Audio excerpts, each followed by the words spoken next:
Hi guys, welcome back to another episode of Foxy's How-To series. Today we'll be focusing on beds.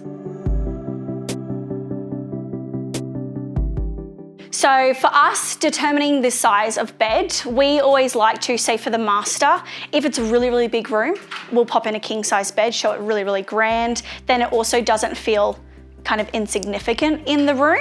And then for our second, third and fourth bedrooms, that sort of thing, if we can fit in a double bed, we'll always put in a double bed, because that way people can see if there's a double bed in there, they can see they can make it an office, they can make it a single.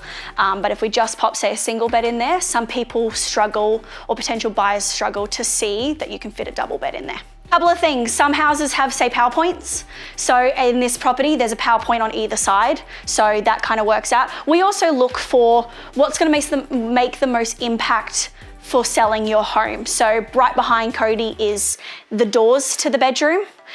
So as soon as those potential buyers walk into that room, they see the whole bed and they see how grand it looks and how plush it looks. And that's gonna make the best first impression by having the whole bed in view when they first walk into that room.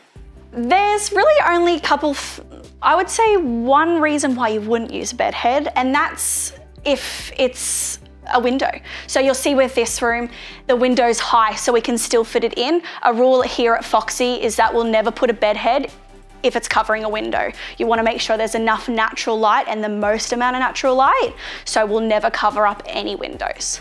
Again, you can use a rug whenever. We like to use rugs because it helps layer. It helps add texture to the space, especially if there's, say, floorboards or tiles. It helps create that warm feeling. And also, if you haven't recarpeted, if you have some stains, it really helps covering up a lot of those. So there's been a few times where clients have said, hey, can you cover up this stain? We'll pop a rug in that room and that will help cover it for their photos and open homes. We don't want to cover up the whole room. We always do like a middle range rug, which is about 160 to 230 size. Nothing too crazy because we don't want it to take over the space, but it really helps add that layer. Is there such a thing as too many pillows? A lot of the men will agree, probably. We always have a thing, we always love to make the master bed as plush as possible. So you'll notice in a lot of our bedrooms, the master bed always probably has more cushions, it's got more layers, it's a little bit more plush compared to the other bedrooms, and that's because this is the most important room. This is who's going to be sleeping in the bed when they buy the house, so we want to make sure they are impressed the most. So we always love to do, whether it's stacked standards or some Euros. Euros are great if you don't have a bed head because they help with that height because they're that tall a bit.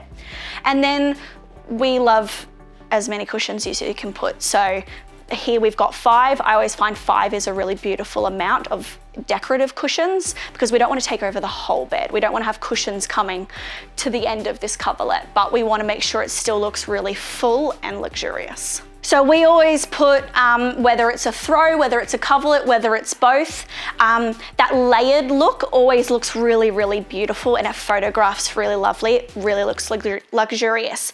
So for a master bed, we love a coverlet as well as a throw. Or if it's a smaller one or we don't want to overcrowd it, we'll just do one or the other, but it helps add the color and the texture to the space. So we always use 2 bedsides if we can fit it and 2 lamps. So you'll also notice we use a lot of shaded lamps in our master bedroom. They help with that grand feel. And then depending on the size of the bedside, whether that's like a photo frame or a candle or some greenery, all that kind of stuff just helps it add color and just helps that lifestyle aspect of a bedroom. In terms of style, we try to keep them quite similar. So you'll see that we've got blues in the living space and we've kind of brought them in here, but we also try to keep it, if it's a really light colored furniture, we don't want to bring in anything too dark because we don't want that contrast there. We want there to be this free flowing theme throughout the home, and that includes the bedrooms. So depending on the style we have in the living rooms and the main spaces, we'll kind of bring that into the bedrooms as well, so it all feels like one big space. So this is our second bedroom of this install. So I'll talk you through a little bit about this one. So this is our second bedroom. So you'll see it isn't as grand as the master bedroom. There's a couple less cushions, there's a less throw, but it still looks really beautiful. So we've just played it down a little bit. We've still got this bed head, and there was an option to potentially pop the bed actually in front of the window, which is a lot of the time what we do. But because it's such a low window, I was worried that once you put that bed in front, then you add all the cushions, you're gonna do similar to what our rule is with bed heads, and that's covering up too much natural light.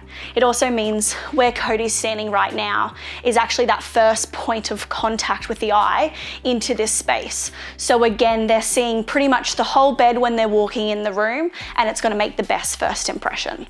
So it still looks beautiful, not as grand, but still stunning. Thanks for watching this episode of our how-to series. If you have any questions, please don't hesitate to pop them below, but we will hopefully see you in our next video.